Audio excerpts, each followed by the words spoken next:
Je Parlé travaille pas avec avec lui. David Cronenberg quand même? On a eu une petite discussion assez brève à propos du rôle. Trop bref peut-être. En fait, je suis paresseux. J'aime que les acteurs se présentent et qu'ils soient formidables tout de suite. Comme ça, je n'ai rien à dire. Je dis action et puis couper. Et Sarah le savait déjà puisqu'elle avait travaillé avec moi sur A Dangerous Method. Robert ne le savait pas par contre. Mais un bon acteur a une idée forte de son rôle déjà. Et tous les deux sont venus pour faire ce film avec une idée forte. Donc il y a plusieurs façons d'aborder un personnage. C'est pas toujours intellectuel, ça peut être viscéral. Et dans les deux cas, ils avaient ce ressentiment. Ils étaient tous les deux formidables dès le départ. Ben, tous les trois, je dois dire. Oh, tous les quatre, dois-je dire. Paul me posait quelques problèmes, mais avec que je le fouettais un petit peu et je le privais de certaines choses et il est devenu bon. David Cronenberg parlait de viscéral. Emily Hampshire, votre personnage, c'est presque dans la scène une des scènes les plus organiques du film. Votre échange avec Robert Pattinson dans un moment un peu particulier. Vous venez de faire un jogging.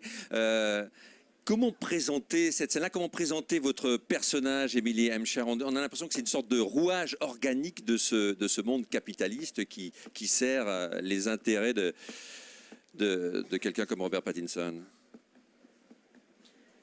With the mic, please. Je sais que David dit qu'il n'aime pas diriger ses acteurs, mais en fait, il m'a donné un consigne. Il m'a dit de nous montrer notre positionnement, comment Robert Pattinson allait avoir un examen médical pendant une scène. Donc, moi, j'ai juste suivi ses consignes, tout simplement. J'ai regardé. Vous avez regardé. Paul Giamatti, comment on vous présente? Vous êtes le régulateur dont on a besoin dans ce monde capitaliste un peu fou? With the mic. Absolutely. That's Tout à fait, parfait. Je suis la seule personne censée dans le film. Je suis très sympathique dans le film aussi. Je suis la seule personne gentille, décente. Et en fait, oui, je représente tous ceux qui ne sont pas lui dans le film, donc le reste du monde, à part lui. Et c'est comme avec les autres, David Cronenberg ne vous a pratiquement rien dit avant le tournage. Vous arrivez et vous travaillez organiquement, viscéralement. Comment ça se passe pour vous aussi, Paul Giamatti? Oui, comme il a dit, il veut tout simplement que ces acteurs soient eux-mêmes dans le film. Donc, je me suis présentée, je faisais semblant d'être moi-même dans le film. Il n'a pas dit grand-chose, seulement ne lisez pas le livre. C'est le consigne qu'il m'a donné. C'était très utile pour moi, parce que si je l'aurais lu, je l'ai lu après coup, mais si je l'avais lu avant le film, ça m'aurait perturbé. Mais j'aimais bien le fait qu'il nous laissait être perdu et tout seul, abandonné quelque part. Il fallait trouver son chemin.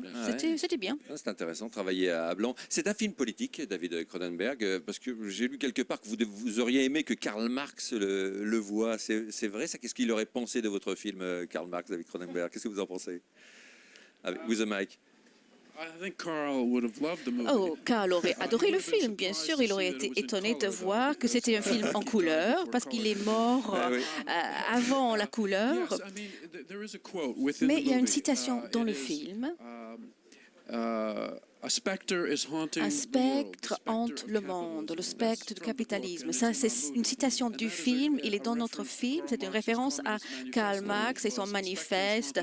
Le spectre hante l'Europe, c'est le spectre du communisme. Donc, le livre, entre autres choses, dit quelque chose de très fort sur les problèmes du capitalisme et la pensée capitalistique. Donc, avec le personnage de Robert, vous avez un homme pour lequel l'argent est abstrait. Il travaille avec des milliards de dollars, mais il ne touche rien. Il ne produit rien, mais il est très riche. Ce sont les problématiques que nous voyons aujourd'hui avec Wall Street, etc. Les gens commencent à se rendre compte que le capitalisme n'est pas obligatoirement la solution aux problèmes du monde. On l'a suggéré par quelques Américains. Il y a eu un livre qui s'appelait La fin de l'histoire, The End of History, dans lequel il disait que le capitalisme a triomphé sur les autres formes de gouvernement. Et maintenant, nous sommes heureux parce que nous sommes des capitalistes heureux. Mais on peut constater que ce n'est pas le cas. Oui, c'est vrai, on n'est pas tous si heureux que ça, David Cronenberg, mais heureux de découvrir votre film aujourd'hui à Cannes. Merci David, merci Robert Pattinson, Sarah Gadon, Emily Hemshar et Paul Giamatti. Merci à tous les 5 et puis bon festival bien sûr.